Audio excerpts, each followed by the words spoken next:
원자력 재료연력학 20번째 강의입니다. 지난 시간에 책 소개하고 원자력 재료 관련해서 이런저런 얘기하다가 실제 진도는 거의 못 나가고 마쳤는데요. 좋은 책입니다. 제가 한 가지 잘못 말씀드린 게 있어서 정정하자면은 챕터 6이 책의 끝이더라고요. 제가 좀 착각을 했던 모양입니다. 예. 챕터 6이 그 책의 마지막이고 전체 분량이 뭐 600페이지 정도밖에 안 되는 것 같아요. 그래서 약간 가벼운 마음으로 읽을 수 있는 책이 아닌가 그런 생각을 해봅니다. 예. 그래서 원자력 재료를 우리가 만들거나 가공하는 데 있어서 이제 기본적으로 신테링, 멜트 캐스팅, 익스트루전 이 세 가지 정도는 좀 이해를 해야 되고 그러려면은 그 원자력 재료 연력학 수업이 좀 필요하다 그런 얘기를 드렸었습니다. 이 뒤쪽도 사실은 그 이번 학기 동안에 그 수업한 내용의 요약이 거의 대부분이에요. 그래서 한번 좀 중요한 포인트 위주로 짚어보고, 요 다음 논의를 이제 하기 위한 준비, 예, 그런 과정으로 생각하시면 될 것 같습니다. 그래서 이제 연력학과 상평형도, 이 연력학의 어떤 그런 주요한 사용처, 용처가 뭐냐 이거죠. 피지컬 메탈러지에서. 그죠? 이게 평형에서 합금이 평형 상태를 이루고 있는지 아닌지 그런 예측을 할 수 있게 해주는 그것이 이제 서모다이나믹스의 어떤 유용함이다. 그래서 제가 피지컬 메탈러지하고 머티리얼스 사이언스 앤 엔지니어링하고 좀 구별해서 말씀을 드렸었죠. 사실 이제 피지컬 메탈러지가 그 MSE의 과거 이름이다 이렇게 생각해도 뭐 크게 틀리지 않고 굳이 이제 얘기를 하자면 머티리얼스 엔지니어링의 일부가 피지컬 메탈러지인데 이런 엔지니어링의 수준이 발전하면서 재료 과학도 덩달아 발전하고 이것이 융합되면서 현대 공과대학에서 가르치는 수업의 그 과목명이 대체로 이 MSE로 머티리얼스 사이언스 앤 엔지니어링으로 이제 굳어져 있는 것이 현재의 상태다. 그렇게 종합적으로 이해를 하시면 되겠습니다. 그래서 우리가 이제 그 초중고 수준에서 물질의 삼상을 배우고 결국 뭐 고체, 액체, 기체 이렇게만 배우잖아요. 그런데 이제 고체에도 종류가 여러 가지가 있고 그러니까 이제 하나의 순물질이라고 해도 하나의 순물질 내에도 고체의 결정 구조가 다른 것이 주로 온도나 압력에 따라서 다른 그 상이 형성되는 경우가 빈번히 발생을 하고 따라서 온도 압력 조건이 바뀔 때 그 고체 상간에 변이가 일어나기 때문에 그것을 우리가 좀 고려를 해서 재료를 설계하고 이용해야 된다 그런 말씀을 드렸고요. 그래서 이제 우리가 무엇을 그 생각하느냐 이 고체 상변이를 생각할 때 이 체인지스 투워드 이퀄리브리움인 겁니다. 제가 거듭 말씀드리지만 이퀄리브리움은 영원히 달성이 안 될 건데 어떤 이퀄리브리움 상태를 가지는지 그러니까 어떤 이 CPT의 조합이 있을 때 컴포지션, 프레셔, 템퍼러처의 조합이 있을 때 어떤 그 평형상 그리고 보통은 이제 들이죠. 어떤 평형상들을 가지는지 그 이퀄리브리움 상태로 안 갈 건데 왜 중요하냐? 그 방향으로 가니까. 그래서 이렇게 이게 여러분들의 어떤 그런 꿈, 목표 이런 거고요. 그래서 이제 재료라는 거는 어떤 자연적으로 노력을 하는 뭐 그런 애들인 거죠. 그래서 꿈과 목표를 향해 이제 끝없이 가니까 그런 거라고 생각해 주면 되겠습니다. 그리고 뭐 그렇기 때문에 이 평형일 때의 그 물질의 상태를 예측하게 해주는 서모다이나믹스가 굉장히 그 강력한 도구가 될 수 있다. 우리가 상변이에 대해서 이 어떤 음, 논의를 해야 될 때 그런 게 되겠고요. 근데 이제 그 연력학의 한 가지 큰 단점이 뭐냐면 이거는 좀 보편적으로 아마 모든 학과에서 가르치는 내용일 건데 서모다이나믹스만 가지고는 이 레이트를 결정을 못 합니다. 그러니까 얼마나 빨리, 얼마나 느리게 평형으로 다가가는지에 대해서는 이 연력학이 단독으로는 답변할 수가 없고요. 이것을 이제 연력학의 어떻게 보면은 최대 단점으로 이렇게 많이들 가르칠 텐데, 여기에 저는 이제 플러스로 그 라디에이션 이펙트를 넣고 싶습니다. 우리는 이제 그 원자력 재료 연력학을 배우고 있으니까. 그래서 서모다이나믹스 단독으로는 라디에이션 이펙트를 우리가 어카운팅 인 할 수 없다. 이것까지도 포괄해서 우리가 재료의 변성을 논의할 수가 없다. 서모다이나믹스에 플러스 알파가 있어야 되고, 우리가 그거를 RMS라고 보통 부른다고 얘기했어요. 그래서 머티리얼 사이언스 앞에 그냥 라디에이션 하나가 붙은 거죠. 네. 방사선 조사 하에서의 재료 과학. 물론 이제 제가 생각할 때는 재료 과학의 레벨에 과히 다가서지는 못했다는 느낌이고, 거의 이제 공학에 가까운. 공학이라는 건 이제 어떤 그 경험과 지금까지 축적된 그 자료, 데이터, 이제 이런 것들만 있으면 공학이라고 봐야 되고, 우리가 이제 이 경험과 자료로부터 뭔가 이 프린시플들, 정량적 원리를 몇 개의 간단한 규칙으로 설명할 수 있게 유도해냈다면, 그거는 좀 과학이라고 부를 수 있다고 저는 생각하는데, 피지컬 사이언스죠. 네, 피지컬 사이언스라고 부를 수 있다 생각하는데, 아직 과히 그 레벨까지는 도달하지 못했다고 생각하지만, 어쨌든 현재로서 어떤 인류 지식의 한계 지점까지를 커버하는 과목, 그게 라디에이션 머티리얼스 사이언스가 되겠습니다. 그러니까 이렇게도 설명할 수가 있겠어요. 우리가 P를 1ATM으로 갖다가 놓고, 이 TC, 그죠? TC 보통 CB로 이렇게 하죠. 여기 A 이렇게 B 이렇게 써서 이렇게 해서 페이지 다이어그램을 그릴 때 세 번째 축이 이제 원래는 압력이어야 되겠지만, 그 압력은 그냥 일기압으로 놓는다 그러면 여기에 그 라디에이션 데미지, 라디에이션 데미지 레이트가 그 뭐 때로는 레이트로 잘 안 하죠. 네, 누적된, 그러면 결과적으로 어떻게 되나요? 플런스가 되나? 이거를 세 번째 축으로 해서 이 3차원에서 페이지 다이어그램을 그리고, 어떤 특정 플루언스에서 그 단면을 갖다가 이제 우리가 그 정도 이 라디에이션 데미지를 받았을 때 유효한 페이지 다이어그램으로 이렇게 제시를 하는데, 엄밀히 말씀드려서 이거는 과학이 아닙니다. 그리고 연력학도 아니고요. 왜 그러냐? 여러분들이 이제 인지를 하셨는지 모르겠지만은, 우리가 연력학을 이용해서 이 평형 맵을 그릴 때, 이퀄리브리움 맵을 그릴 때, 이 X축, Y축, G축, 그러니까 이 디멘전, 차원으로 선택될 수 있는 거는, 어, 그, 서모다이나믹 베리어블이어야 되잖아요. 그러니까, 갑자기 용어가 생각이 안 나네. 뭐였지? 스테이트 펑션. 스테이트 펑션이어야 되거든요. 스테이트 펑션이라는 건 이 시스템의 최종 스테이트가 뭐 1인지 2인지, 뭐 우리가 보통 이렇게 숫자로 노테이션을 쓰니까 최종 스테이트에만 디펜던트한 그런 어떤 물리량, 그게 스테이트 펑션이잖아요. 그래서 우리가 뭐 프레셔, 템퍼러처, 뭐 엔트로피, 인터널 에너지, 뭐 이런 거, 엔탈피 다 스테이트 펑션이라고 그랬죠. 그 그러면 이 재료 연력학이라는 거는 방사선 이전에 그 정의가 됐기 때문에 개발이 됐고, 그 이후에 방사선에 대한 고려가 연력학에 포함된 적이 제가 아는 한 연력학적 논의에 방사선이 포함된 적이 없어요. 왜냐하면 방사선이 재료를 내리쬐고 있다라는 것만으로도 평형은 아니니까, 평형이 영원히 도달되지 않기 때문에, 다소 무의미한 면이 있기 때문에 그거는 하지 않는데, 그 어찌됐든 우리가 만약에 제3의 이 축을 뭐 플루언스로 놓는다고 하면, 이 플루언스가 스테이트 펑션일 리가 없는 거예요. 무슨 얘기냐? 어떤 재료에 우리가 어떤 라디에이션 데미지 플럭스를 주고, 그거를 시간에 대해서 뭐 적분을 해서, 응? 시간에 대해서 적분해가지고 플루언스를 구한다고 쳐요. 그럼 이 플루언스가 총 라디에이션 데미지의 총량이 같으면 재료의 상태가 항상 같냐? 아니거든.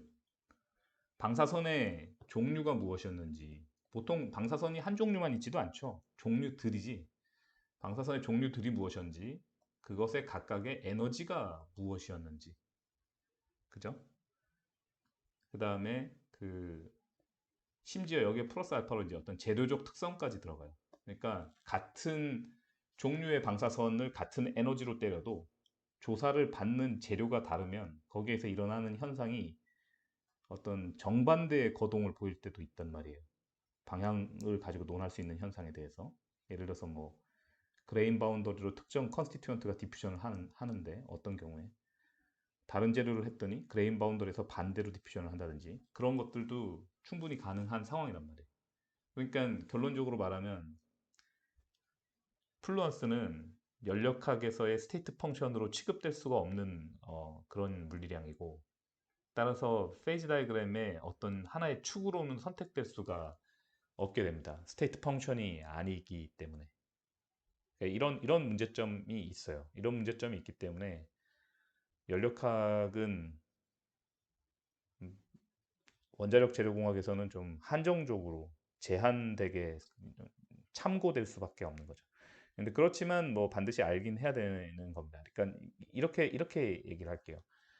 그러니까 방사선이 있을 때 이 재료가 이 투어드 이퀄리브리움 하지 않습니다. 그거는 팩트죠. 네, 이퀄리브리움을 아예 가지 않기 때문에 투어드 이퀄리브리움 하지를 않아요. 그러니까 뭐 극단적인 예를 들어드리면 뭐 어떤 컴포지션의 어떤 온도면 얘가 여기서 형성돼야 되는 어떤 페이지가 있을 거 아니에요?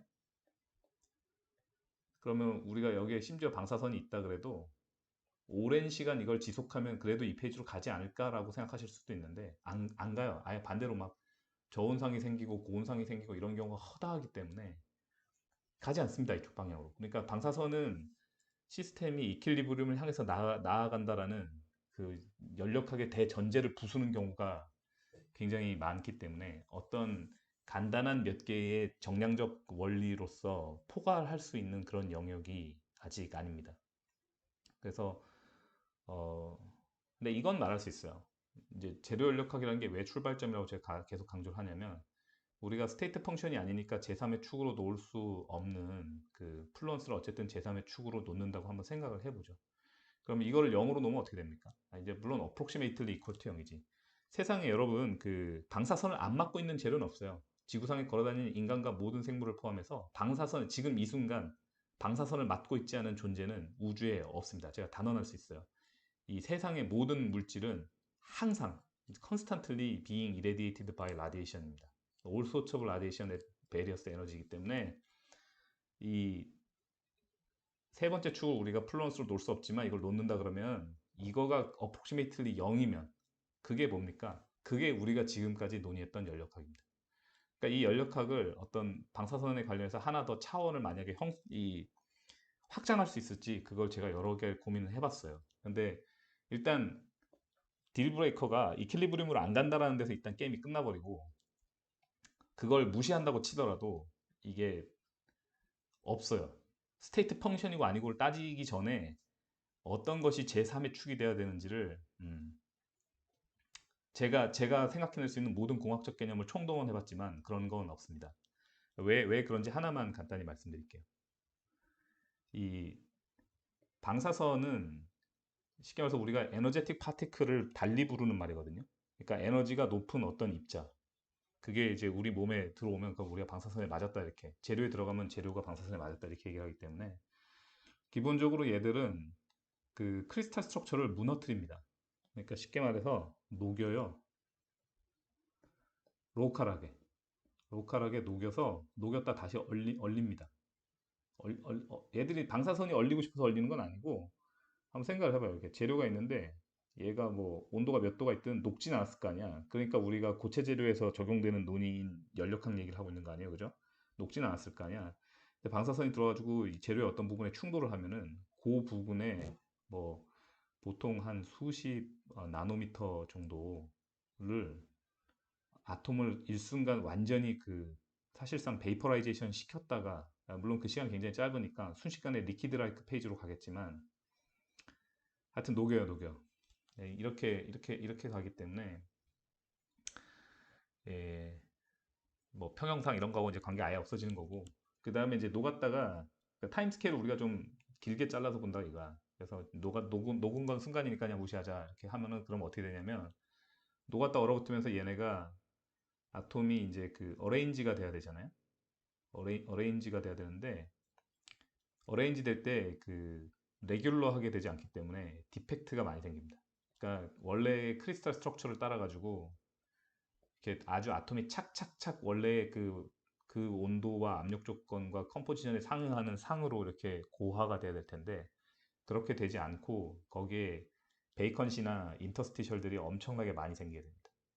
그러면은 이 엄청나게 많이 생긴 인터스티셜하고 베이컨시가 이 라디에이션이 있을 때는 제 이거 제가 간단히 쓰는 건데 라디에이션이 있을 때는 그 디퓨지비티가 굉장히 크게 올라요. 고체 내에서 온도가 낮아도 상관없고 그 이거를 에이서멀 디퓨전이라고 하는데 에이서멀 디퓨전 온도와 상관없는 디퓨지비티라는 겁니다. 그래서 에이서멀 디퓨전이 여러 가지 종류가 일어나기 때문에 그 모드들을 고려를 이제 종합적으로 이제 D, 레드 이렇게 나타내면 디퓨지비티가 전체적으로 크게 올라요. 그러면 어떻게 됩니까? 이 새롭게 방사선 조사 손상 때문에 생겨난 인터스티셜하고 베이컨시가 디퓨전을 굉장히 빨리 하게 됩니다.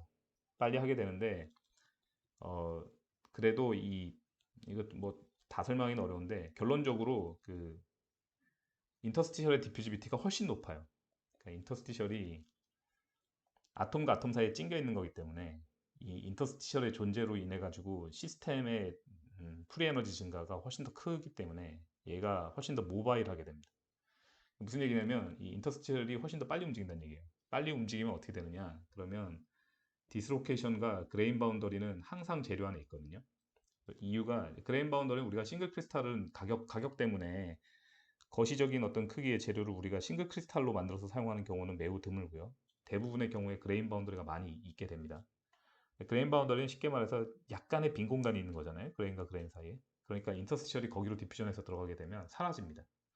디스로케이션도 마찬가지예요. 라인 디펙트로 원디 디펙트로 아톰이 일렬로 쭉 이렇게 이빨 나가듯이 나가 있는 거죠. 옥수수가 쫙 나가듯이. 거기로 인터스티셜이 들어가게 돼도 인터스티셜은 다시 돌아오지 않습니다. 그러니까 인터스티셜은 사라져. 무슨 얘기냐? 처음에는 이 CEI하고 CB가 그러니까 인터스티셜 컨센트레이션하고 베이컨식 컨센트레이션이 같게 출발합니다. 왜냐하면 생각을 해봐. 이게 방사선이 아톰을 헝클어뜨려 가지고 거기서 나온 IV이기 때문에 얘가 세트일 거 아니야. 그러니까 이 I와 V의 숫자가 거의 같아. 완전히 같지는 않습니다. 근데 거의 같아. 그래서 이게 얼추 같게 시작을 해. 근데 이 CI가 훨씬 더 빨리 내려가기 시작해. 그럼 어떻게 되느냐? 결론적으로 CB가 엄청나게 스파이킹 하게 됩니다. 여러분들 이 CB라는 거는 원래 온도의 함수예요. 온도의 함수여가지고 재료에서 온도가 올라가면은 베이컨시가 늘어나고 내려가면은 줄어들어요. 이렇게 응? Y축을 갖다가 그 로그를 씌워서 그리면은 이렇게 직선으로 표현이 되거든요. 재료공학 개론 시간에 배우셨어야 되는데. 자, 어쨌든 이 CBT는 아 그러니까 베이컨식 컨센트레이션은 온도에 따라서 보통 올라가고 온도가 내려가면 내려간단 말이에요. 근데 방사선을 맞게 되면 그렇지가 않아요. 그냥 방사선에 의해서 결정되는 경우가 많다는 겁니다.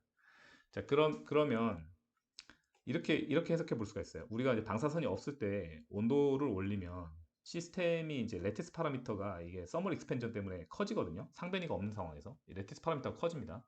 그리고 플러스 알파로 이 CB 값이 올라가게 되죠. 그러니까 베이컨시가 생기면서 레티스가 팽창을 해요. 그러다가 그 해당 고체상이 더 이상 이걸 견딜 수가 없어. 서멀 익스펜전과 이 베이컨식 컨센트레이션의 증가로 인해서 그 해당 고체상의 어떤 그 스테빌리티가 더 이상 모스트 스테이블하지가 않게 되고 다른 결정 구조를 형성하는 게 좀 더 스테이블하게 돼요. 그게 우리가 말하는 그 고체 상변인 겁니다. 이해되시나요? 그러니까 자, 압력 고정할게요. 자, 어떤 온도가 올라가는데 아톰과 아톰 사이의 거리가 멀어지고 그 다음에 거기서 이제 그 베이컨시 같은 것들이 이제 생겨난다 이거예요. 근데 그것이 쉽게 말해서 커플되어 있는 거야. 커플. 온도라는 하나의 우리가 그 주목하는 거시 베리어블에 베이컨식 컨센트레이션과 레티스 파라미터가 커플이 돼 있다 이 말입니다. 이것이 고전 연력학에서 한 번도 이렇게 그 명시적으로 말하지는 않았지만 기저에 깔려 있는 그 어떤 그 과학적인 사실인 거예요. 근데 이거를 방사선을 조사를 하게 되면 어떻게 되느냐? 일단 이 온도 온도와 무관하게 이 방사선의 조사 상황에 의해서 CV 값이 현저하게 변하게 됩니다. CV 값이 현저하게 변하게 되면 온도가 그 어떤 뭐 그 고온상이 안정화될 정도의 충분한 온도에 도달하지 않았음에도 불구하고 이 CV 값이 그걸 초월해 버릴 수도 있어요. 아시겠죠? 그러니까 이 디커플링. 그러니까 이건 저의 관점이기 때문에 좀 말씀드리기 조심스러운데 요거를 꼭 한번 생각해 보셨으면 좋겠어요. 제가 생각할 때 이 고전 재료 과학공학 그다음에 고전 이 재료 연력학에서 그렇게 굳이 이걸 명시해서 쓰진 않지만 제가 지금까지 고심해 본 결론은 이겁니다. 이 고전 재료 과학에서 온도의 상승이라는 건 결국 레티스 파라미터의 변경과 이 베이컨식 이제 뭐 인터스티셜 컨센트레이션도 변하긴 하는데 그거까지 너무 얘기가 너무 복잡하니까 자 베이컨식 컨센트레이션이 이제 온도에 따라 증가하는 부분 그런 것들이 특정 온도에 도달하면은 해당 상이 가장 안정한 것이 아니라 다른 고체상이 안정하게 돼서 페이즈 트랜스포메이션이 일어난다 이거예요. 이것이 저의 뷰입니다. 그런데 방사선은 그거를 뜯어낼 수 있어요. 레티스가 이 파라미터가 서멀 익스펜전 하는 것은 그다지 없는 상황에서도 CV 값을 초월적으로 올려버릴 수 있기 때문에 예를 들어서 저온에서 고온상이 안정화될 수도 있다라는 거예요. 근데 이것만 고려할 수 있는 게 아니라 아까 제가 이걸 리퀴드 라이크 비헤이비어 보인다 해서 라디에이션 데미지 캐스케이드 안에 있는 아톰들이 녹았다 온다 녹았다 온다 이렇게 얘기했잖아요. 그러니까 나노 캔칭이 로컬하게 반복이 되는데 이게 방사선의 어떤 그 레이트가 꽤 높게 되면은 동시다발적으로 그 재료 안에서 수없이 많은 숫자의 라디에이션 데미지 캐스케이드가 일어나서 아톰이 녹았다 얼었다를 반복을 하게 됩니다. 그러면 일단 재료가 무수히 나노 캔칭을 당하고 있는 거기 때문에 이미 이퀄리브리움에 대한 논의가 다 날아가 버려요. 그러니까 제 기준에서 원자력 재료가 아닌 고전 재료, 그러니까 다른 재료 하시는 모든 분들 제가 볼 땐 다 고전 재료 하시는 분들이에요. 그 고전 재료 하시는 분들은 이퀄리브리움하고 그러니까 니어 이퀄리브리움하고 파 이퀄리브리움하고 뭐 이런 식으로 이렇게 세부 전공을 나누기도 하시는데 그분들이 말하는 파 이퀄리브리움도 거기에 방사선이 고려가 돼 있지는 않아요. 내가 봤을 때. 근데 거기에 방사선이 들어가면은 거기에 아무리 앞에다가 파를 붙여도 뒤에 이퀄리브리움을 쓸 수 있는지조차도 나는 사실 모르겠어. 자, 얘기가 갑자기 좀 새서 길어졌는데 이거 꼭 기억하십시오. 연력학의 한계를 여기서는 단지 뭐야 이퀄리브리움으로 가는 레이트를 우리가 서모다이나믹스만으로는 결정할 수 없다 이거를 리미테이션으로 지적을 했는데 우리는 그렇지가 않아요. 원자력 재료 연력학에서는 훨씬 더 심각한 문제가 있습니다. 왜? 우리가 CV 값이 이게 깨져 나가기 때문에 진짜 그 제가 이거보다 좀 더 나은 얘기를 해드릴 수 있으면 좋을 것 같은데 저는 여기까지입니다.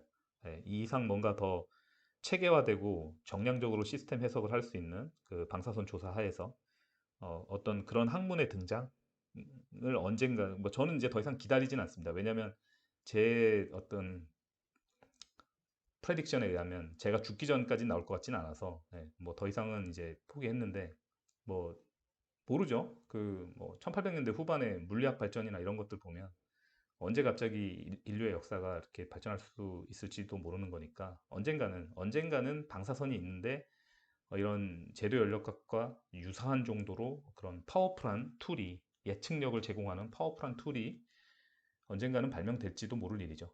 인류가 이 테스트 오브 타임을 계속 서바이브 한다면 희망을 가지고 뭐 조금씩 노력을 쌓아가야 되는 그런 문제가 아닐까 생각합니다. 얘기가 너무 길어졌네요. 넘어가죠. 그 다음 주제는 합금의 미세 구조, 마이크로스트럭처 서버러입니다. 그래서 이것도 했던 얘기네요. 그 깁스 페이즈를 기억하십니까? F는 뭐였죠? C 빼기 P 더하기 E 아니었습니까? 그래서 컴포넌트가 1인 유너리 시스템에 대해서 F는 3 빼기 P다 뭐 이런 얘기 했었죠. 그래서 트리플 포인트에서 페이지 3개 존재할 수 있다 뭐 그런 얘기 했었고요. 그죠? 그래서 그 제가 바이너리 시스템으로 가면은 C가 이게 2가 되니까 그러면 4 빼기 P라고 이렇게 말씀드렸고 그럼 만약에 거기에 트리플 포인트가 있으면은 페이지가 4개가 공존할 수 있겠네? 이런 얘기를 드렸었습니다. 그래서 여기 지금 또 하나 얘기했던 게 뭐냐면 유너리 페이지 다이그램에서는 에어리어에 그 뭐냐 페이지가 한 개만 존재한다 그랬죠. 그러니까 제가 워터 가지고 했잖아요. 이렇게 에어리어에서는 뭐 세 가지가 이렇게 존재를 해서 이렇게 에리고 S고 뭐 V고 이런 식으로 이제 존재한다고 해서 에어리어에는 상이 하나만 있다. 그게 유널이다. 이렇게 얘기를 했잖아요. 깁스 페이지로 설명할 때. 근데 이제 이게 투페이지가 되게 되면 에어리어에 투페이지란다. 바이너리 시스템이 되게 되면 컴포넌트가 하나 늘기 때문에 에어리어에도 상이 두 개가 존재할 수 있게 된다. 이런 얘기를 했었습니다. 네. 지금 그 얘기 하는 거예요. 그 얘기 하는 겁니다. 합금이라는 게 뭐예요? 합금이라는 게 기본적으로 C가 2보다 같거나 크다라는 얘기예요. 깁스 페이지로 해서. 컴포넌트가 두 개 이상이어야 합금이지. 하나면 메탈이잖아. 그죠? 자, 이렇게 되기 때문에 우리가 라인은 이 평형을 이루는 지점이고 트리플 포인트는 심지어 세 개의 에어리어가 같이 이렇게 만나는 점이기 때문에 전체적인 재료에서 보면 사실은 어떤 하나의 점이나 라인에 불과하지만 대부분의 재료는 이 에어리어 어딘가에 위치할 거 아니에요. 그죠? 그래서 이게 우리가 많은 경우에 어떤 재료가 상을 하나만 가진다고 일종의 착각을 하잖아요. 그게 일종의 착각이거든요. 그래서 상을 하나만 가진다고 하는데 이게 이제 유너리 시스템의 얘기인 거고 깁스 페이지 룰에 따라서 이것이 만약에 바이너리가 되게 되면은 에어리어에도 상이 두 개가 되는 일이 굉장히 빈번하기 때문에 그 결과 이런 스테이트먼트가 만들어지는 거죠. An alloy can exist as a mixture. 믹스처 그냥 혼합물, 단순 혼합물로 얘기를 하네요, 지금.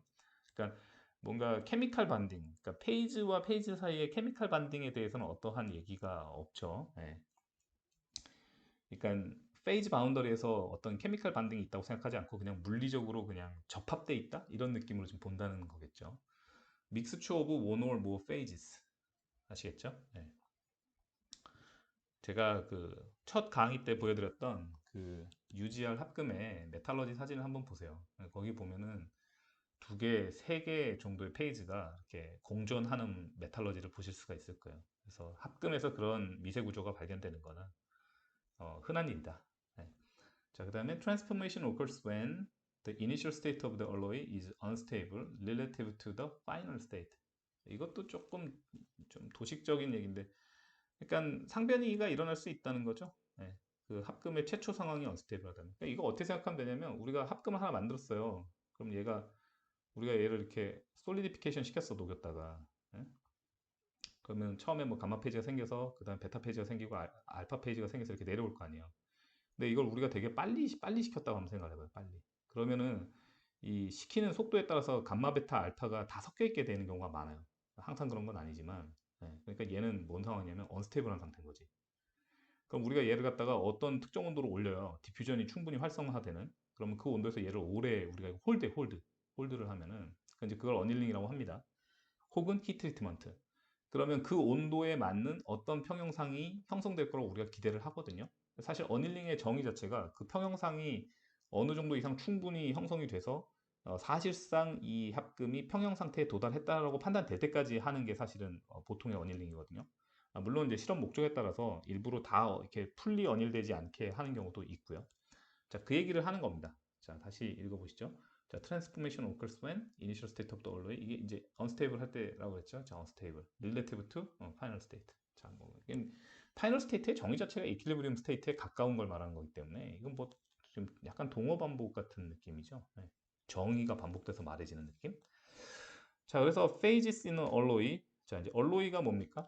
이게 alloy가 시스템이죠. 우리가 지금 고체 재료 연력학하고 있으니까 이 시스템이라는 게 결국 뭐예요? 그냥 합금이 하나의 어떤 시스템인 거지. 자, 그래서 그 시스템 안에 있는 그 고체상들이 change into a new phase or mixture phase. 그러니까 뭐 예를 들어서 뭐 알파 감마가 있었는데 이게 베타가 될 수도 있는 거고 뭐 아니면 감마밖에 없었는데 이게 알파 베타가 될 수도 있는 거고 이런 식으로 상이 뭐 두 개인데 하나가 된다든지 하나인데 두 개가 된다든지 뭐 그럴 수 있다 이제 그런 얘기를 하는 겁니다. 그러고 자주 사용되는 용어에 대한 정의를 제가 여기다 이제 그 리캡을 좀 해놨는데요. 페이즈 한 번만 더 봅시다. 계속 헷갈리시는 분이 있을 것 같아서. Defined as a portion of the system. 시스템의 어떤 한 부분이라는 거예요. Whose properties and compositions are homogeneous. 그러니까 같은 상내에서는 property하고 composition이 다 동일해야 된다는 거죠. 그럼 바꿔 얘기하면 이 둘 중에 하나만 다르면 어떻게 된다는 거예요? 그러면 homogeneous 하지가 않은 거죠. 그러면 한 페이지가 아닌 겁니다. 아시겠죠? 프로퍼티만 다르든지 컴포지션만 다르든지 해도 다른 상입니다. 예를 들어서 뭐 알파 우라늄하고 베타 우라늄이 컴포지션이 똑같을 수가 있죠. 근데 크리스탈 스트럭처는 뭐 오소롬빅이고 뭐 테트라고나리고 이렇게 다를 수 있단 말입니다. 그런 얘기인 거고. 그리고 and which is physically distinct from other parts of the system. 그러니까 물리적으로 우리가 그거를 그 상을 시스템의 다른 부분, 그러니까 그거는 또 다른 상이겠죠. 다른 부분하고 어쨌든 구별을 할 수 있다는 거지. 그걸 우리가 페이즈라고 정의를 한다는 거야. 그러니까 역으로 이거는 내가 봤을 때 그래요. 전자현미경 나오고 우리가 그 마이크로 스트럭처를 이제 좀 잘 볼 수 있게 됐잖아요. 물론 이제 그 전에 옵티컬 마이크로스코프 혹은 뭐 VLM, 비지블 라이트 마이크로스코프 이런 걸로 충분히 마이크로 스트럭처의 개념은 이미 정립돼 있었을 수도 있어요. 근데 이제 전자현미경으로 얘기를 합시다. 전자현미경으로 미세 구조를 봤더니 이렇게 페이지를 정의하지 않으면 설명이 불가능한 상황을 맞닥뜨린 거죠. 왜냐하면 우리가 예를 들어서 뭐 A와 B를 4대 6으로 섞었다, 5대 5로 섞었다, 뭐 이렇게 해서 섞으면 우리가 보통 생각하는 건 뭐예요? 얘네가 다 균질하게 섞여 있을 거라고 기대하잖아. 전체 재료에. 통상 우리의 기대는 그거잖아. A하고 B가 뭐이 넣어준 비율로 그냥 한 방에 이렇게 탁 해서. 그럼 뭡니까? 이게 싱글 페이지죠. 근데 실제로 우리가 합금을 뜯어봤더니 뭐야? 그렇지 않았던 거지. 넣어준 성분 B하고 어떻게 보면 전혀 무관해 보이는 전혀 다른 성분이나 크리스탈 스트럭처를 가지는 두 개 이상의 상들이 섞여 있는 것들을 우리가 많이 발견한 거죠. 그러니까 어떻게 보면 재료연력학적 논의는 이런 메탈러지를 발견한 순간 만들어졌어야만 하는 그런 사이언티픽 디서플린인 겁니다. 그게 없으면 이제 우리가 어떤 합금에 대해서 예측을 할 수가 없기 때문에 이 합금을 만드는 패브리케이션이나 프로세싱하는 메소돌로지를 체계적으로 개발할 수가 없겠죠. 그러니까 우리가 어떤 행동을 했을 때, 어떻게 제조를 했을 때, 어떻게 가공을 했을 때 재료의 미세 구조에 어떤 변화가 있게 되는지에 대해서 우리가 어떤 클루가 있어야 되는 거 아니에요? 그 클루가 이제 서모다이나믹스인 거죠. 그렇게 생각하시면 되겠고요. 그래서 이런 논의를 편하게 하려고 하면 용어 정의부터 해야 되니까 수학하려면 1, 2, 3, 4, 5 이런 것부터 정해야 되는 거하고 같은 거 아닙니까? 네. 자, 그런 것처럼 페이즈가 그거고. 자, 컴포넌트는 뭡니까? 디퍼런 엘리먼트. 자, 아이소톱 아닙니다. 엘리먼트만 컴포넌트로 치는 거예요. 그러니까 다른 아이소톱들은 그냥 다 같은 엘리먼트로 퉁을 친다는 거죠. 네. 디퍼런 엘리먼트니까 뭐 예를 들어서 FE, CR, U, GR 뭐 이런 것들이 될 수 있을 거고 그다음에 케미컬 컴파운드 이건 이제 뭐 예를 들어서 FE3C 이런 거 이렇게 마치 하나처럼 행동하는 거 그런 것도 컴포넌트로 취급할 수 있다는 거예요. 그다음에 뭐 예를 들어서 뭐 GrO2, 뭐 UO2 이런 것들도 세라믹도 다 하나의 컴포넌트로 이제 취급할 수가 있는 거죠. 그게 케미컬 컴파운드니까 다. 자, 그래서 디퍼런 엘리먼트나 혹은 케미컬 컴파운드가 시스템의 컴포넌트다. 이게 메이크업 더 시스템이니까 우리가 관심 있는 시스템에 거기에 포함되어 있는 모든 종류의 케미컬 컴파운드와 엘리먼트를 이제 컴포넌트로 볼 수 있다는 거죠. 페이지 다이그램을 어떻게 그리냐에 따라서 뭐 엘리먼트만 컴포넌트로 취급되느냐 혹은 어떤 케미컬 컴파운드가 컴포넌트로 취급되느냐가 다를 수 있어요. 예, 기억하시는지 모르겠지만 처음에 그 제가 두 번째 강의인가에서 한번 얘기를 했었을 거예요. 영상을 찾아보시고요. 그 다음에 컴포지션이 있습니다. 컴포지션은 시스템의 컴포지션이 정의가 먼저 되고요. 예를 들어서 우리가 유텐지알이라고 쓰면은 이게 지르코늄이 이게 10 웨이 퍼센트. 관행적으로 뒤에 웨이 퍼센트인지 아토믹 퍼센트인지를 안 써주면 그 웨이 퍼센트인 거거든요. 이게 컨벤셔널하게 이렇게 씁니다. 그래서 예를 들어서 이거 같은 경우에는 굉장히 큰 차이가 나요. 아토믹 퍼센트로 바꿨으면 이렇게 됩니다. 22.48 이렇게 큰 차이가 나기 때문에 그 혼동하시면 안 돼요. 자, 그래서 보통 시스템에 대한 컴포지션을 우리가 최초에 제일 먼저 정의를 하죠. 자, 그러고 나면 이제 이 안에 뭐 두 개 이상의 페이지가 생기잖아요. 그러면 우리가 각 페이지의 컴포지션도 정의를 해야겠죠. 정확히는 뭐 측정이지, 측정. 측정해서 평균값을 구하겠지. 예. 변화한다면. 변화 안 하면 그냥 어느 스팟을 재든 거의 그 오차범위 이내에서 매칭이 될 거고. 자, 그래서 컴포지션은 두 개를 기억하셔야 된다. 시스템의 컴포지션이 있고 페이지의 컴포지션이 있다. 이거 헷갈리시면 안 됩니다. 시스템의 컴포지션과 페이지의 컴포지션은 항상 같지 않아요. 네, 같을 때도 있겠지만 다른 경우 굉장히 많습니다. 자, 그래서 컴포지션 자체는 우리가 이미 이해하고 있죠. 이치 컴포넌트의 그 상대적인 양 비율인 거죠. 뭐 그래서 뭐 우라늄을 4, 지르코늄 6 넣었다. 그러면은 뭐 40%, 60% 이렇게 되는 거지. 무게를 달아서 4대 6으로 넣었으면 웨이트 퍼센트인 거고 계산을 통해 가지고 원자의 개수비를 맞췄으면 아토믹 퍼센트인 거지. 그래서 제가 유텐지얼 하면 이게 컨벤셔널하게 웨이트 퍼센트라고 말씀드린 이유가 뭐냐면 합금 만들 때 이 아토믹 넘버 덴시티 계산하는 거가 어떻게 보면은 귀찮잖아요. 그러니까 만들 땐 그냥 무게 달아가지고 무게비로 갖다 이거 맞춰갖고 만들면 편하니까 옛날부터 이렇게 써왔던 것 같아요. 근데 이제 이런 재료 연력학적인 논의를 하려 그러면 사실은 아토믹 퍼센트가 보통 더 중요하거든요. 그러니까 이제 그걸 우리가 환산을 해줘야겠죠. 이거 환산하는 법은 사실은 또 NE20으로 돌아가게 되는데 어느 재료공학개론 수업을 배우시든 이 웨이트 퍼센트와 아토믹 퍼센트의 환산하는 법은 반드시 가르치니까 해당 교과서나 강의 노트 찾아보시면 되겠습니다. 자, 그 다음에는 페이즈 스테빌리티, 페이즈 스테빌리티, 상 안정성 이렇게 번역해야 되나? 제가 번역이 좀 약합니다. 자, 우리가 어떤 상의 그 스테빌리티를 어떻게 측정할 수 있을까요? 그래서 이제 뭐 정답은 서모다이나믹스인 거죠. 우리는 사실 이미 답을 알고 있을 거예요. 밑에 있는 내용 한번 따라가 봅시다. 컨스턴트 TP에서 그러니까 등온 등압에서 혹은 뭐 상온 상압에서 이 페이즈 트랜스포메이션이 일어난다고 한번 생각을 해보죠. 그러면 relative stability of system is determined by its Gibbs free energy. 자, 이제 이거 우리가 배운 거죠. 네, Gibbs free energy 정의 더 이상 반복 안 한다. 여기 U 대신에 E라고 쓰인 겁니다. 자, 이 교과서에서 U라고 하면 지난번 교과서에서 이 교과서에서 E라고 하면 지난번 교과서에서 U라고 하는 겁니다. 제가 그래서 그 얘기 했을 거예요. 헬르무츠 프리 에너지를 A라고 쓰는데 이걸 어디는 뭐 F로 쓰는 데도 있고 그렇다 이런 얘기를 했었고 그다음에 이제 지난번 교과서에서는 인터널 에너지를 U로 썼는데 이 교과서에서는 이제 E로 쓰는 거죠. 자, 혼동하지 마시고요.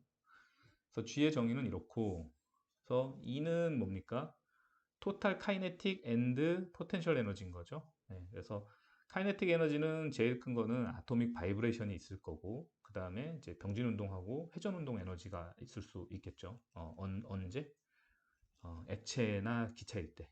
그 다음에 고체나 유체일 때는 아토믹 바이브레이션이 있는 거고. 그 다음에 포텐셜 에너지는 뭡니까? 인터랙션스 월 반드인데 그러니까 고체면 반드인데 고체가 아니면 인터랙션이라고 해야 되니까 그래서 between the atoms within the system인 거고 네. 그래서 포텐셜 에너지가 왜 들어가는지는 알겠죠. 네. 시스템에 속해 있는 아톰들이 서로의 그 일렉트로스태틱 인터랙션을 통해서 얼마나 스스로를 단단히 붙잡고 있느냐에 따라서 우리가 그 결합을 해체하려면 어떤 에너지를 공급을 해줘야 되기 때문에 그 부분을 포텐셜 에너지로 표현하는 것이 적절하죠. 자, 그러면 페이지 트랜스포메이션이 일어난다. 그러면 어떤 열, 인터널 에너지, 그 다음에 볼륨의 체인지, 그리고 PB가 take this into account. thus const P, Q는 DH. 자, 이 앞에 있는 내용이 설령 이해되지 않더라도 Q는 DH 보면은 좀 바로 이해가 되시죠? 이 등압 과정일 때 시스템에 공급된 열량은 엔탈피 변화량과 같다. 그래서 엔탈피가 뭐였습니까? E 더하기 PB니까 그것이 이제 여기에 다 어카운트가 돼 있다라는 겁니다. 그러니까 시스템이 하는 PB 웍을 고려한 거죠. 인터널 에너지에다 그것까지 이제 더해서 고려하는 거기 때문에 우리가 어떤 열을 주면은 그거는 시스템의 엔탈피를 바꾸는 데 쓰였다라고 해버리면은 그러니까 컨스트 P일 때 그러면 그냥 한 방에 말이 된다는 거죠. 인터널 에너지를 바꾸던가 PB 웍을 하든가 했을 거 아니에요. 그죠? 자, 그 얘기고 그래서 in condensed phases the PB term is usually very small. 자, 이게 이제 몇 번 언급했던 내용입니다. 그러니까 어떤 응집상이라고 해야 되나? 네, 응집물질에서 응집물질이 가지는 어떤 상에서 이 압력과 부피를 곱한 텀은 상대적으로 굉장히 작아요. In comparison to E, 인터널 에너지에 비해서. 그래서 굳이 엔탈피에 집착하지 않고 이것을 인터널 에너지 E로 대체해도 오차는 상당히 작다. 많은 경우 무시할 수 있다. 그런 얘기인 겁니다. 이런 부분들은 이제 앞으로 이제 수직 전개할 때 분명히 리사이클이 될 거기 때문에 미리 이렇게 소개를 하는 거겠죠. 자, 엔트로피 S 뭐였습니까? S is a measure of the randomness of the system이었죠. 그리고 깁스 프리 에너지로 할 때 우리는 앞에 항상 마이너스 T가 곱해져 있잖아요. 그래서 T에만 집중하면은 이제 온도가 프로포셔널 코에피션트인 거지. 엔트로피의 깁스 프리 에너지에 대해서 프로포셔널 코에피션트가 사실 템퍼러처로 어떻게 보면 재정의된 거죠. 다시 정의된 겁니다. 우리가 온도를 정의할 때 엔트로피를 알고 정의하지는 않았잖아. 온도는 그냥 우리가 필요하니까 뭐 앱솔루트 템퍼러처 스케일이나 이런 것들 다 정의해서 쓴 거고.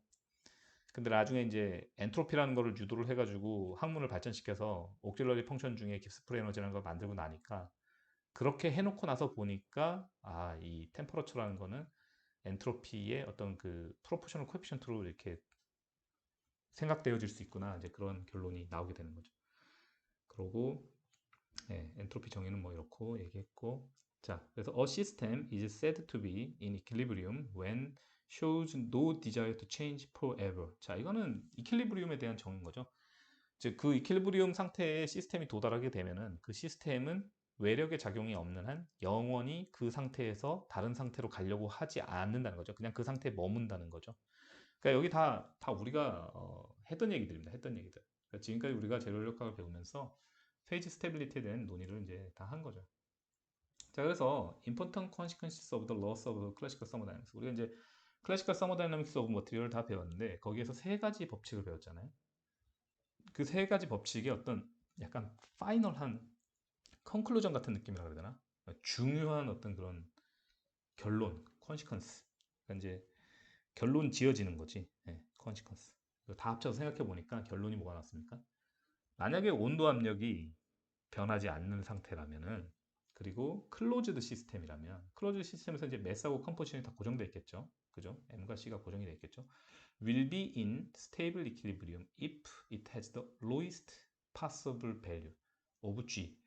그러니까 이제 연력학 다 연구해 놓고 세 가지 법칙 나오고 그것의 함의가 무엇인지 우리가 고민했더니 결론 나온 거 뭐였습니까? G값이 최소로 내려가면 시스템에 더 이상 프리한 에너지가 없기 때문에 그 시스템은 더 이상 아무런 변화도 하지 않는다. 영원히. 그러니까 우리가 그걸 뭐라 부른다? 이퀄리브리움이라 부른다. 시스템이 엔바이런먼트와 평형에 도달하였다. 더 이상 시스템은 어떠한 일도 할 수가 없고 어떠한 변화도 일으킬 수가 없다. 자, 따라서 이 미니멈 G값을 얻기 위한 가장 쉬운 수학적 조건이 뭡니까? 그것의 이 인크레먼트가 0인 거죠.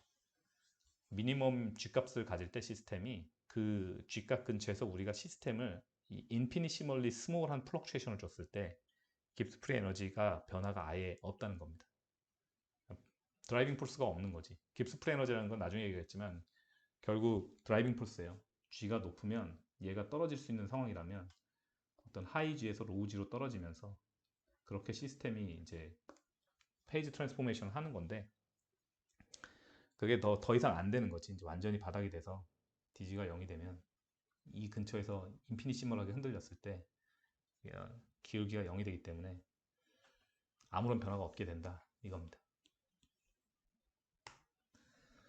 자, 그래서 General Idea of Gibbs Free Energy 그리고 Phase Equilibrium. 이제 굳이 번역은 안 할게요. 이 정도 영어는 이제 감각적으로 다 어감을 느끼실 수 있을 거라 생각을 하고. 자, Stable State, Best Compromise Between Low H, High S. 자, 그러니까 우리가 이것도 논의 다 했었죠. 베이퍼 프레셔 중심으로. 시스템이 스테이블해지려면 로우 H하고 하이 S여야 돼요. 근데 때때로 이것이 같은 지점에서 일어나지 않는다고 말씀드렸죠. 그래서 결론은 뭐다? H값의 변화와 S값의 변화가 종합적으로 고려해서 그것이 최소가 되었을 때, 에? 델로 쓰니까 좀 그렇네. 뭐 이런 식으로 해야 되나? 이렇게. 그때 이제 시스템이 평형이 된다. 어떤 상변이에 의해서 엔트로피의 증감과 이 엔탈피의 증감, 이것이 같아졌을 때 그때 비로소 시스템은 거기서 만족을 한다는 거지. 컴프로마이즈가 뭡니까? 타협이죠, 타협. 맘 같아서는 최저인 H와 최고인 S를 항상 가지고 싶은데 베리 오픈 타임스, 그게 그렇게 안 되니까 그 두 개를 다 같이 고려해가지고 최저점에서 이제 타협을 한다. 어쨌든 시스템은 거기로 가게 돼 있다는 거지. 그러니까 lowest possible H 값이 아닌데도 시스템은 거기 있고 highest possible 엔트로피 값이 아닌데도 시스템은 거기 있다는 거지. 왜? 그 둘 중에 하나를 갖다가 우리가 원하는 방향으로 움직이려고 하면 다른 것에 의한 손해가 더 크기 때문에 시스템은 자발적으로 그 변화를 일으키지는 않는다는 거죠. 아시겠죠? 네. 자, 그래서 그 결과 어떻게 됩니까? 온도가 낮으면 솔리드가 가장 안정해지게 됩니다. 이제 지금 제네럴 아이디어 오브 G라고 했어요. 그죠? 일반론 얘기하고 있는 거예요.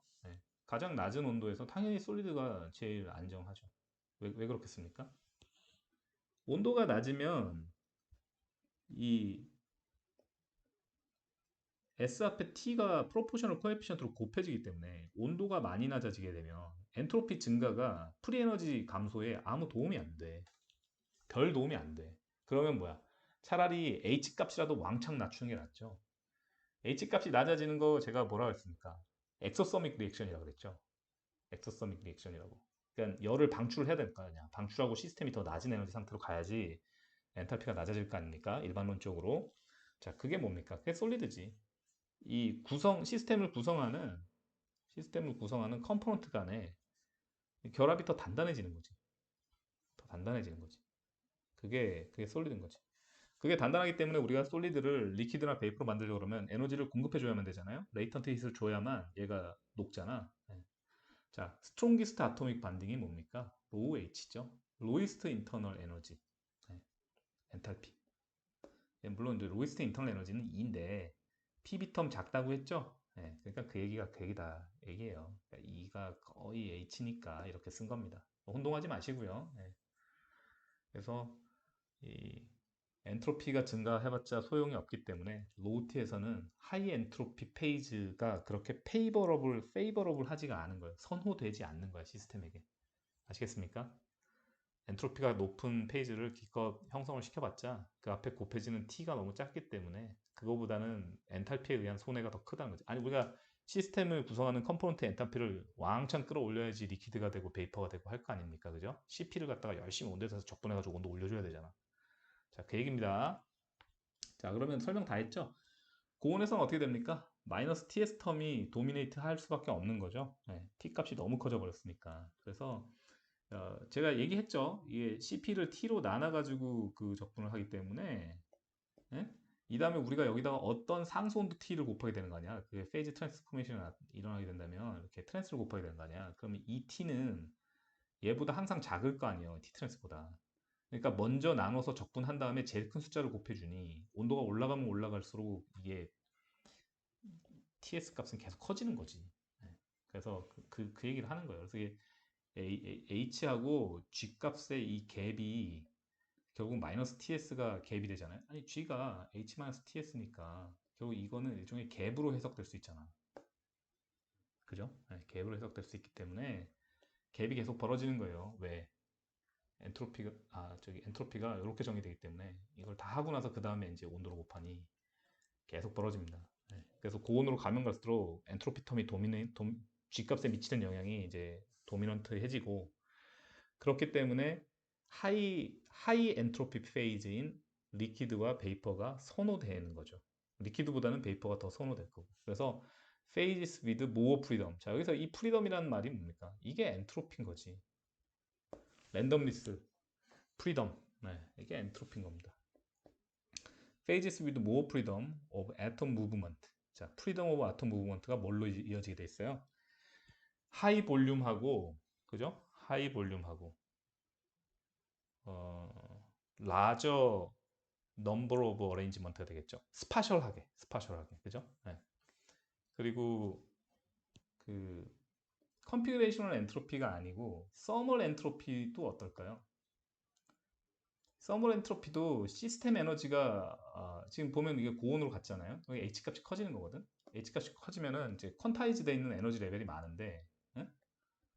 이 우리가 보통 이렇게 감소한다고 했잖아요. 이렇게 익스포넨셜리 감소한다고 했잖아. 파티션 펑션 할 때. 근데 이게 온도 올라가면 어떻게 된다고 배웠어요? 이렇게 배웠잖아. 높은 에너지 레벨 쪽이 두툼해진다고. 제가 그 얘기 했었죠. 그러니까 서멀 엔트로피도 같이 증가하게 되는 거지. 네. 서멀 엔트로피도 같이 증가하게 되고. 그렇습니다.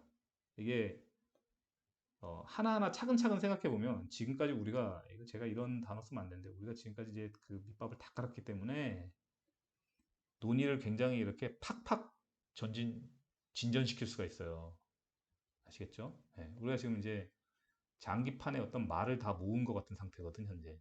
그러니까 아무 말이나 하면 다 말이 되는 뭐 그런 상태거든. 자, 그래서 phases with more freedom of atom movement, liquid, gas, 그죠? 네, 이것들이 become most stable 해진다라는 거예요. 하이트에서. 자, 그래서 일반론 두 개 얘기했습니다. 이건 뭐 여러분들이 이미 아시는 거죠.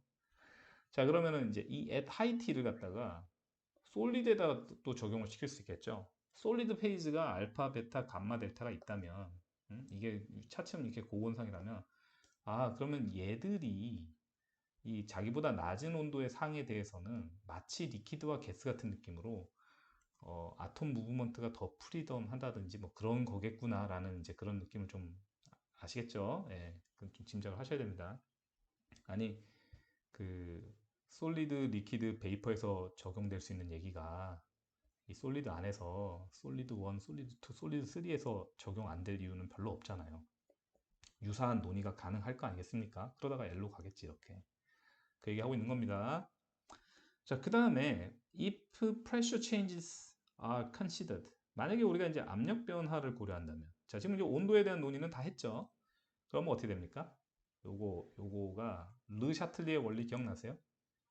phases with small volume, 뭐 small molar volume, 그게 are favored by high pressure. 자, 그래서 시스템 프레셔가 올라가게 되면은 당연히 스몰 볼륨을 가진 페이지들이 좀 더 안정하게 될 겁니다. 네, 안정하게 될 거예요. 이 부분도 여러 차례 얘기했던 것 같아서 굳이 디테일하게 다시 이렇게 데리베이션을 해드리지는 않겠습니다. 자, 그래서 프레셔 체인지 고려했을 때 르샤틀리의 원리 기억을 해주십시오. 자, 그래서 스테이블하고 이제 메타 스테이블의 차이를 좀 배우셔야 되는데 사실은 이게 심오합니다. 그러니까 사실 되게 간단해. 야, 뭐 간단한데 이거 왜 설명하지 싶을 정도인데 왜 심오하냐면은 실제로 우리는 현실에서 메타 스테이블 페이지를 되게 많이 활용을 하거든요. 그러니까 일종의 우리의 어떤 전략이야, 전략.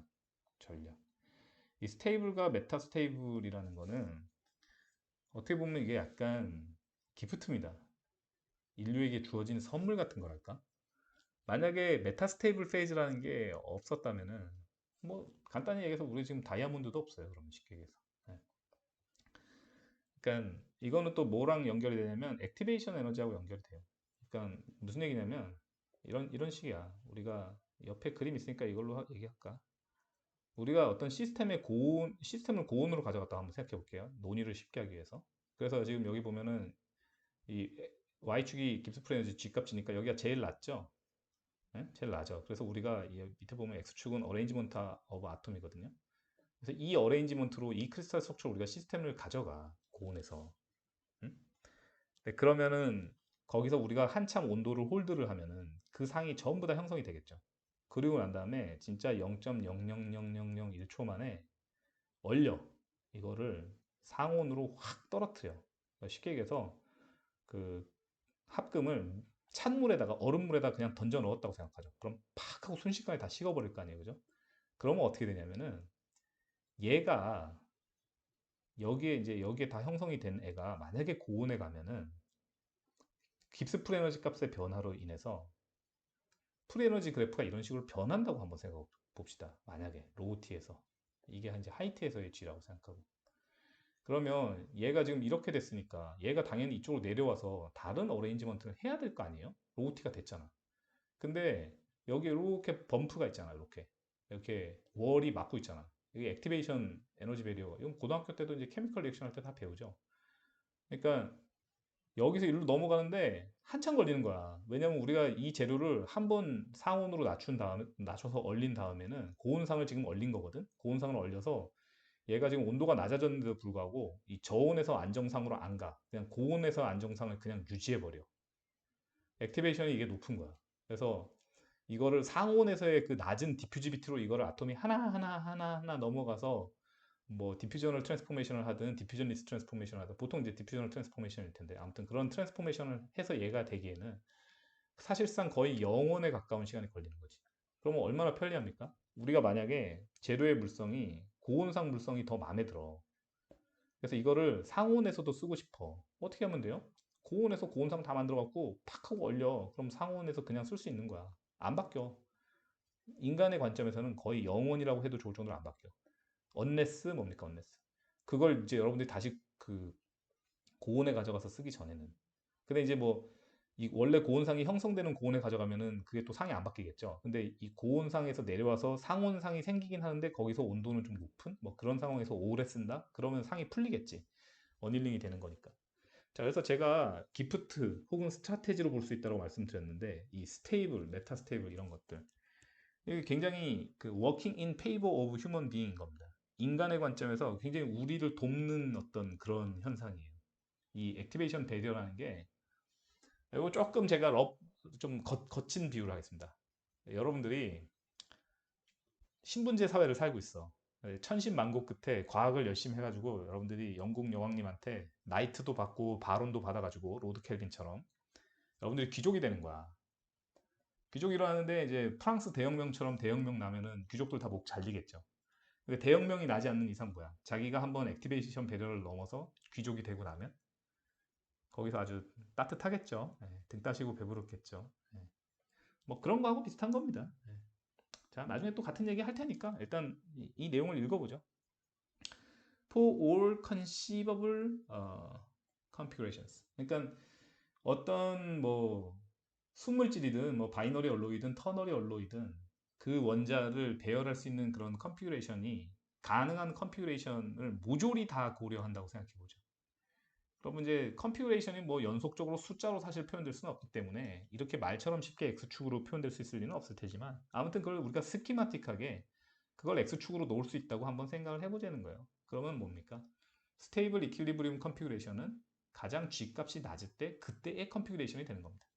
이러면은 이 가능한 컨시버블 컨피그레이션이 단속적으로 등장할 거 아니겠어요?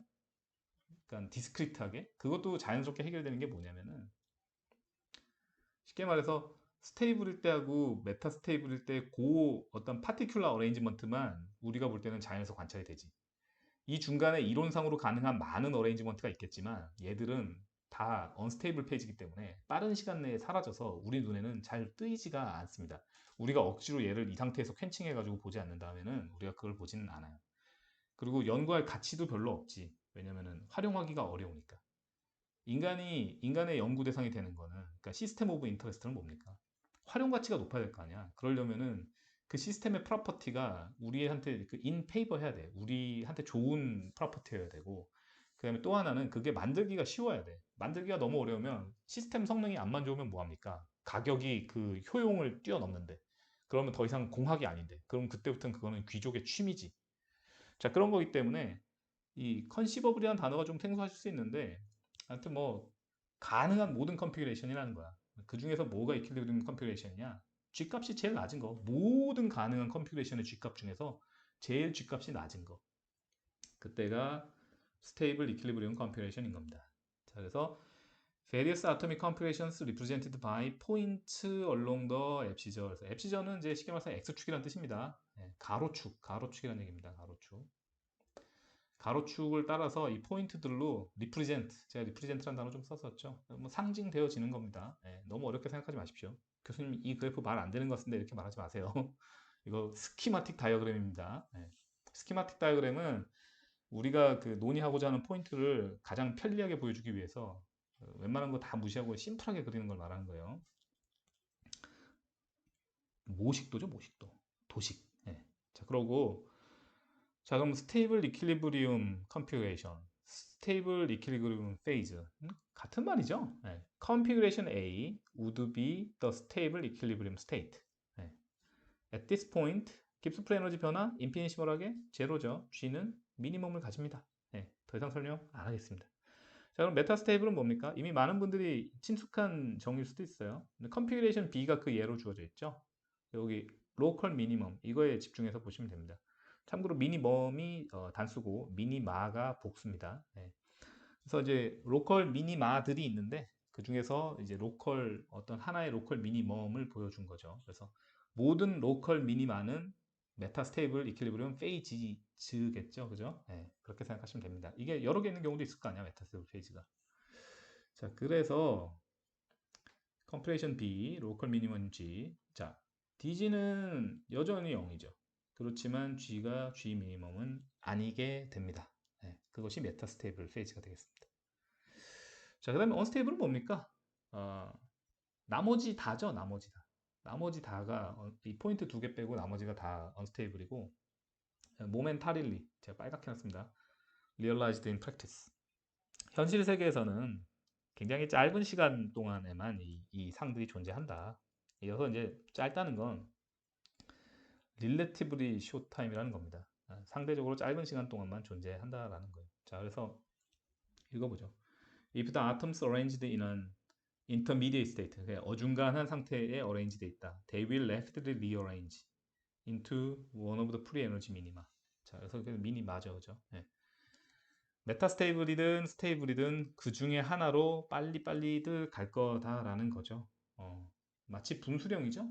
네, 분수령 중심으로 오른쪽에 있으면 이쪽으로 흐를 거고 오른쪽에 있으면 이쪽으로 흐를 거고 왼쪽에 있으면 이쪽으로 흐를 거고 여기 있는 애들은 이쪽으로 흐를 거고 여기 있는 애들은 이쪽으로 흐를 거고 시스템이 그쪽으로 쏠리게 된다는 거죠.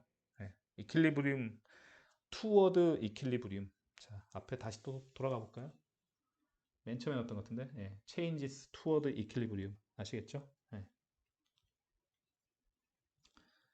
자, 그러고 지금 깁스 프리 에너지 베리에이션 인 싱글 컴포넌트 시스템인데 어차피 뭐 30장이 넘는 강의 노트이기 때문에 서두를 건 없으니까 여기서 한 템포 끊어 가겠습니다.